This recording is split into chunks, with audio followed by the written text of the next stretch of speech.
आज हम बात करेंगे 249 CRPC और 249 ACRPC में क्या फ़र्क है। Difference between 249 CRPC and 249 ACRPC। सबसे पहले हम रीड करते हैं सेक्शन 249।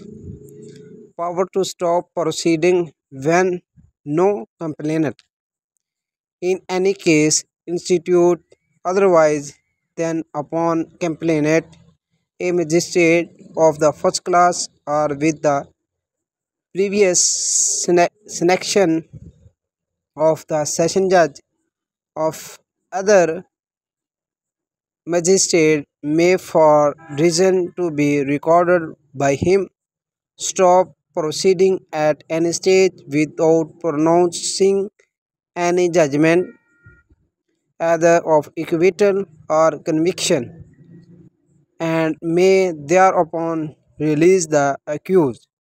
It means के जब आपका केस चल रहा है और कंप्लेनेंट नहीं आ रहा, मदई जिसे हम बोलते हैं वो नहीं आ रहा, तो मजिस्ट्रेट साहब हैं वो 249 CRPC के तहत केस को दाखिल दफ्तर कर सकते हैं विदाउट पास जजमेंट प्रोनाउंसमेंट एनी जजमेंट, किसी भी जजमेंट प्रोनाउंस करने के बगैर उसको केस को दाखिल दफ्तर कर सकता है। उसमें ना तो मुल्ज़िम को सज़ा दी जाएगी और ना उसमें मुल्ज़िम को बरी किया जाएगा। उस और मदई किसी भी स्टेज पर आकर दोबारा केस को रीओपन करवा सकता है।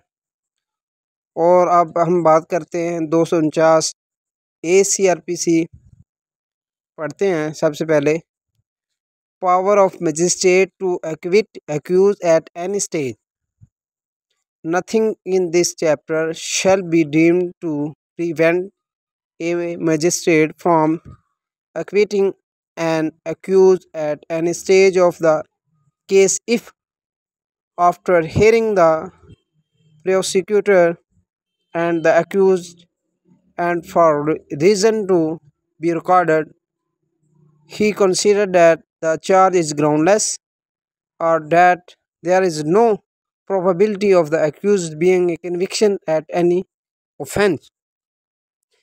It means के आप इलाका मजिस्ट्रेट साहब को केस की किसी भी स्टेज पर एनी स्टेज पर किसी भी केस की किसी भी स्टेज पर आप 249 A की एप्लीकेशन दे सकते हैं, चाहे चार्ज फ्रेम हुआ है या नहीं हुआ।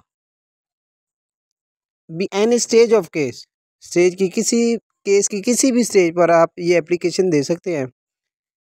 किन ग्राउंड्स की बना पर? ये दो ग्राउंड्स हैं, इनकी बना पर आप जो इलाका मजिस्ट्रेट साहब के हैं उनको एप्लीकेशन दे सकते हैं। पहला जो ग्राउंड है वो है चार्ज इज ग्राउंडलेस, भी जो चार्ज है वो बनता ही नहीं है, ग्राउंडलेस है, इसमें किसी किस्म की सज़ा नहीं दी जा सकती। ये जो जुर्म है वो बेबुनियाद है, इसके ऊपर मुल्ज़म को सज़ा नहीं दी जा सकती। और जो दूसरा है probability of the accuse being conviction at any offence, भी अगर इस मुकदमे में ये जो मुकदमा चल रहा है इस मुकदमे में अगर एविडेंस होती भी है तो इसके बावजूद भी जो मुल्ज़म को उसको सज़ा के कोई चांसेस नहीं है। अगर केस की एविडेंस हो जाए तो वो मुल्ज़म को उसके बावजूद भी सज़ा नहीं दी जा सकती। जब कोई ऐसा चांस नज़र ही नहीं आता कि मुल्ज़म को इसमें सज़ा हो।